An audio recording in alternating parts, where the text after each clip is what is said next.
So much of our everyday life is shaped by our ability to connect with the people around us, whether that's our friends and loved ones, our colleagues, employees, our clients, the people in our community. We really rely on being able to communicate our perspective to connect and influence the people around us. At the same time, so many of us really struggle with actually articulating that perspective and sometimes even sensing it. So in this video, I'm introducing a technique which I think is truly life-changing, but deceptively simple. And that technique is spoken journaling. It's basically speaking out loud, but don't stop watching the video yet, because in this video, I'm going to explain to you exactly why this technique is so effective for teaching you to become more expressive. And then I'm going to give you tools and technique suggestions for how to actually make this a sustainable exercise that you incorporate into your life and that brings you those transformational results. So before that, what does it really mean to actually be expressive? So for me, to be expressive consists of three phases. Firstly, it is an observation phase. So that is the phase of being attuned to yourself, of noticing how you feel and how you think, and just what your reaction is, either to something within you or the situation outside you, your grasp on the situation. Self-observation. The second step is translation. So that is the ability to grasp all of these sensations, these physical sensations in your body, these thoughts, these just feeling clouds, and translate them into actual words. So you grasp what is really going on in the language you're using. And finally, it's the connection. So expressing yourself implies that there's a person who you are expressing yourself to. And that means that you're able to communicate, so not just translate into words, but communicate in a way that is effective, that will connect with the person whom you're trying to express yourself to. So now that we're on the same page, I want to explain to you a bit about why spoken journaling really trains your ability to be expressive. And again, spoken journaling is literally just the practice of speaking out loud alone in different types of settings, whatever kind of context, but it's just allowing your thoughts, feelings, and reflections to bubble up and to be expressed, right? So you are definitely familiar with written journaling, where you sit down with a pretty notebook and you write things down. Spoken journaling is exactly like that, except instead of using a pen and paper, you're using your mouth, your throat, and your words as you speak. So why does this actually work as such an effective technique for you to become more expressive? Firstly, if we connect it to the observation stage, which is this ability to grasp what's going on inside me. How am I reacting? What am I feeling and thinking? The reason that spoken journaling really allows you to practice this is because words really float up. Many of us have, so much practice like thinking while speaking to other people. So the process of speaking for many of us triggers this kind of like mental process in the brain where new things come up. You start a sentence and you don't really know where you're going with it. Or you want to get to that state where you start a sentence without knowing where it's going. And for many people, practicing speaking that allows them to open up and for these thoughts, feelings, and observations to truly float up. The second thing is, because you're doing this spoken journaling where there's no trace, unless you make a recording of what you're saying, your words, they don't have as much weight, as seeing them written down, for example. So it's just more freeing to actually just say whatever you want, and the next second it floats away and it's gone. So as you practice spoken journaling, you really notice that there is such a lightness to it and such an easiness that just really allows you to feel safe and makes it possible for you to suddenly maybe observe some things about yourself that you wouldn't want to write down on a paper somewhere, or you wouldn't want to tell somebody. these kind of like deeper bit mini secrets you keep from yourself. Now, the second reason that spoken journaling works so well is because it really obviously teaches you to practice translating those sensations into language. And that's the second step of being expressive. And again, this is similar to written journaling, where you're trying to condense this ball of emotions or thoughts on your day or your week and put it onto a piece of paper. And here's the same thing, like, right? You're practicing actually just making literal words and literal sentences. However, the reason that it's even more effective to practice spoken journaling is because the way that we speak and the way that we write is not really the same. We use different types of language, we construct our sentences differently, and like there's just a different tonality and pacing in written versus spoken language. So it's better for you to practice actually speaking out loud, because this most closely mimics the actual experience you're trying to capture, right? So if you want to practice, explaining to your partner why you're upset, or if you want to practice standing up to your mean colleague at work, it's going to be really effective for you if you have actually translated those thoughts and feelings into spoken words that sound like natural conversation.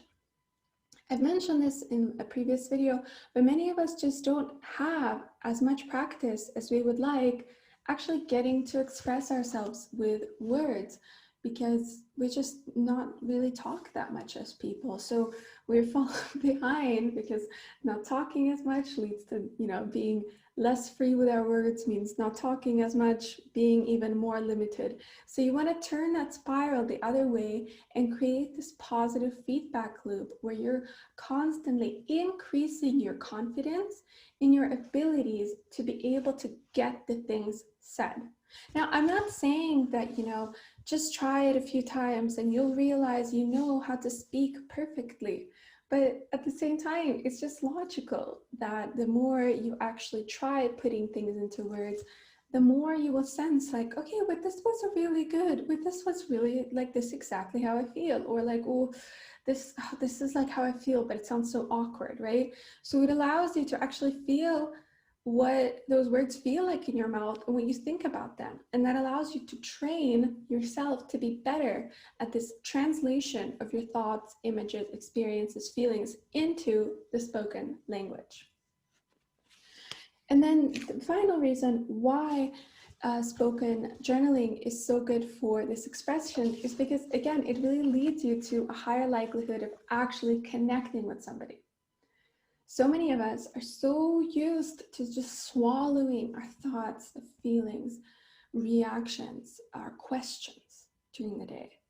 It just feels difficult to just get those words out there. And in spoken journaling, you're literally practicing, again, actually saying the words, taking up the sound space, making noise, like putting your whole body into action as you talk, engaging yourself to like put the content out there, right? And again, by training yourself to actually get those words out there, to say those things, that is going to make it much easier for you to do it in circumstances where you feel more pressure or you feel less confident. Because, it's just the muscle memory kicks in and you're like, yeah, no, I know I can do this. This is fine. So you're just making it easier for yourself to actually say those things, which makes it easier for you to connect.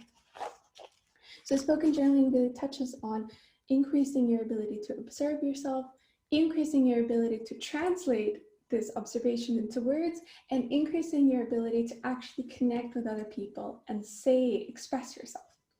Now, okay, by now you're probably like, wow, Rita, this is like a really fun idea. So I basically can just talk to myself and you're saying this is going to change my life? Yeah, that's literally what I'm saying. Again, maybe you're like a little bit skeptical, but I'm sure you have tried at least some sort of journaling or whatever practice, and it really does make a difference. Just trust me on this, that it really makes a huge impact in people's lives. But I have some really good tips for you. So the first thing is you want it to feel safe, right? The whole point that I just keep talking about on this channel is that many times the fact that we don't know how we're going to be received makes it difficult for us to speak. So it's going to be difficult for you to start doing this spoken journaling because you're not used to talking to yourself about your feelings, right? That's nothing crazy about that. Like, it's okay for it to be a bit nervous. So given that you're a bit nervous, think about, how will this be the most possible for me? So one suggestion is to just do it alone in your room, maybe laying in bed. Maybe you want to put on a nice candle or a lamp or something. Maybe you want to use a voice recorder app on your phone while you talk to yourself in your bed, so that you have a bit of a record of what you talked about. Another great option is to go for a walk and just talk to yourself. You could just like wear headphones if you want people to think that you're on the phone. That's fine. Like, it's a bit of an awkward moment if you meet somebody, but go really letting loose, for example, in like nature or just on an emptier walk, that can be a really great way. And for many people, walking really simulates talking because it frees up your body. Another really great way that I suggest is pretending like you're making a video like I'm doing. You don't have to post it anywhere, but maybe you want to. But just set up your phone. Nobody has to see it, but at least you feel like you have this like little camera eye audience to look at. So set up your phone and pretend like you're doing a video. Like, maybe you have your own YouTube channel, or, you're like on a TV series or something doing a live interview. So really just be creative and just be gentle with yourself and allow yourself to find what feels good. So if you try out this alone in your bed talking and you realize this makes me feel like I'm a crazy person, then you probably need to do, for example, with a camera, or you need to do it on a walk. So don't like get stuck in just trying out one specific way of doing it, but really experiment and let yourself figure out what works best for you.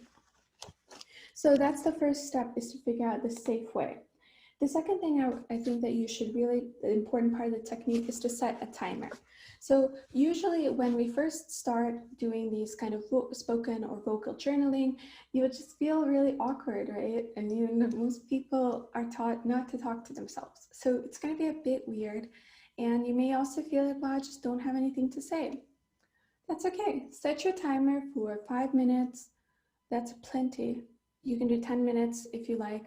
And then just, whatever thought comes up, just practice saying it out loud. Like, this is awkward. I kind of hate this. I don't have anything to say. Maybe I'm just a person that doesn't have anything to say. Why am I even doing this?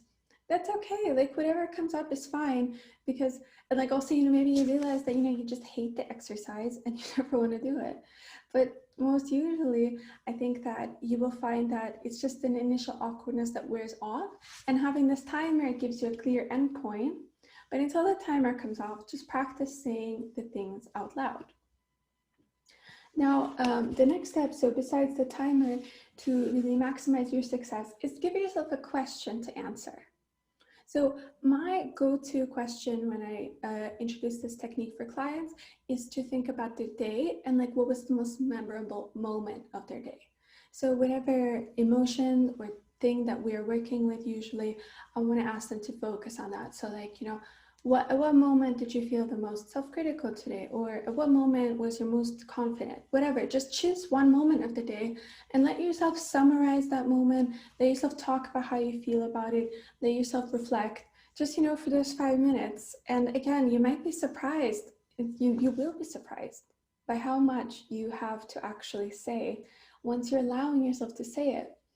Because many of us, sure, we do love to vent, but also we like really taught not to bother people. And even if our loved ones really love to listen to us, we're like, okay, I don't want to get too deep into this story. Or we find ourselves thinking about this moment from the day, but we're like, oh, I shouldn't dwell on it. It was not a big deal. But this is not, you're not going to start dwelling your whole life nonstop, but this is your dwelling moment.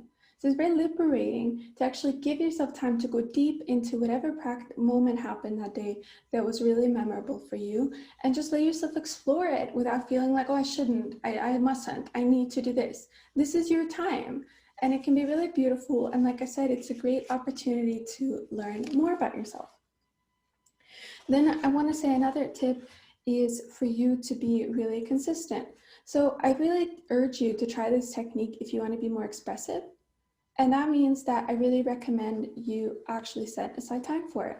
Just try it for 3 or 4 days. You don't need to make a bigger commitment than that, but plan, when in your day you're going to do it and really try it out. Don't give up just because the first minute or so is awkward.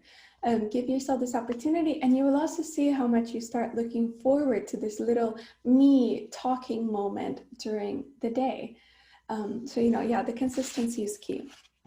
And then my final tip is like, I think it can be fun sometimes to, change into a bit of like a self conversation. So, maybe you ask yourself some questions and you get some answers, So there's just a lot of freedom in this format. Nobody is saying how you have to speak to yourself. The key thing is just to experiment and try it out.